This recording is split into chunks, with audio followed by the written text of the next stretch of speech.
the banking institutions, the education, the medical associations, and certainly the press. These are all organizations that eventually got overthrown, and any president or any governor or statesman who tried to stand up against them, including today, was either removed, assassinated, professionally, or even physically, or compromised in some other way.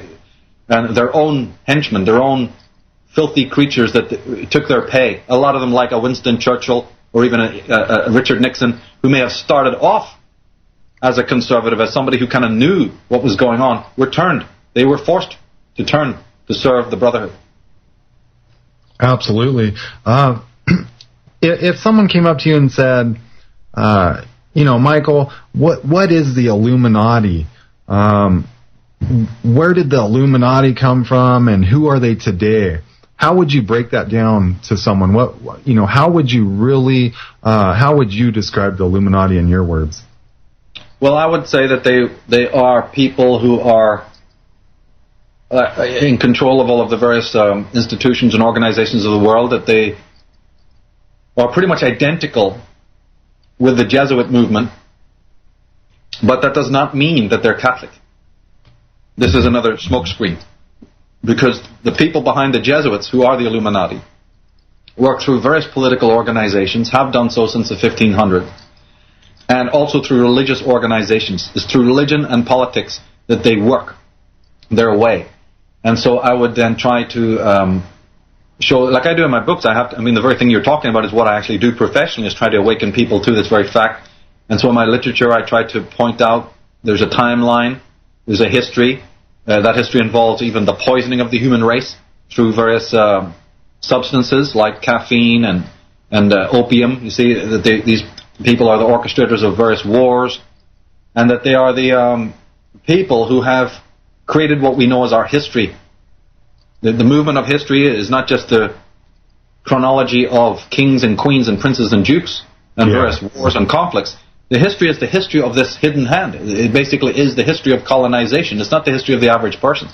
They run their institutions, and the most important way that I bring people into this vast subject is to basically start off with symbolism, to tell them to observe the symbols of the cities, the civic centers, the colleges and universities, the churches, and in that way to try and acclimatize themselves to noticing that there is this sort of a language of symbolism that must originate somewhere. This is the best way I found to sort of bring people into it, not force them to understand any of this, but just sort of ask them to do their homework, so to speak, and look at this various symbolism and go from there.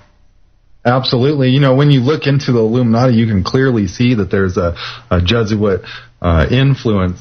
What do you think the current goal right now, 2009, of the Illuminati is from your research? Has their goal changed from the past, or has the legacy remained the same? Or 2010, sorry, I said 2009, but has their goal changed from the past, or has it remained the same? What's their current goal? I think it remained very much the same, and there's many reasons for that. These people, the way they operate is in a very fixed way.